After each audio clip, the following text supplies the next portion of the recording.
గతంలో పోషమ్మ గుడి కాడ దుర్గమ్మ గుడి కాడ నేను చాలా దిక్కులో పోయినా. నల్గొండ పోయినా, ప్లస్ హైదరాబాద్ పోయినా, హైదరాబాద్ పోయినా, కొండగట్టు అంజనా స్వామి దగ్గర పోయినా.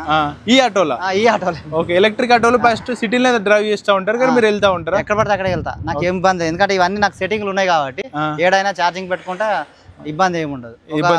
ఒక 50 కిలోమీటర్ ఉండగా చూసుకుంటా ఎక్కడన్నా ఉందా దుర్గమ్మ గుడి, పోషమ్మ గుడి, ఎక్కడ మనకు సిచ్యువేషన్ ఉందా అని చెప్పేసి చూసుకుంటాను, అక్కడ పెడతాను. కాకపోతే గవర్నమెంట్ ప్రత్యేకించి ఛార్జింగ్ స్టేషన్లు పెడితే ఇంకా బాగుండేది, పెడితే బాగుండేది. కానీ మీరే ఛార్జింగ్ స్టేషన్స్ మీరే తయారు చేసి ఇదంతా మీ ఓన్ డిసిషన్. ఓకే. మీరు యావరేజ్ గా నెలకు ఎన్ని కిలోమీటర్ల వరకు తిరుగుతూ ఉంటారు? నెలకు 3 నుంచి 4,000 కిలోమీటర్ తిరుగుతా. 4,000 వరకు. 4,000 వరకు తిరగడానికి మీకు ఎలక్ట్రిసిటీ బిల్ ఎంత వరకు వస్తుంది? నెలకు 1,300, 1,400, 1,500 ఈ రేంజ్ లో వస్తుందండి. ఓకే. అదే ఒకవేళ డీజిల్ ఆటో అయితే ఎంత వరకు వస్తుంది అన్న? దాదాపుగా 12,000 చిల్లర కావాలి, ఇంచుమించు 12,000 నుంచి 15,000 దాకా కావాలి.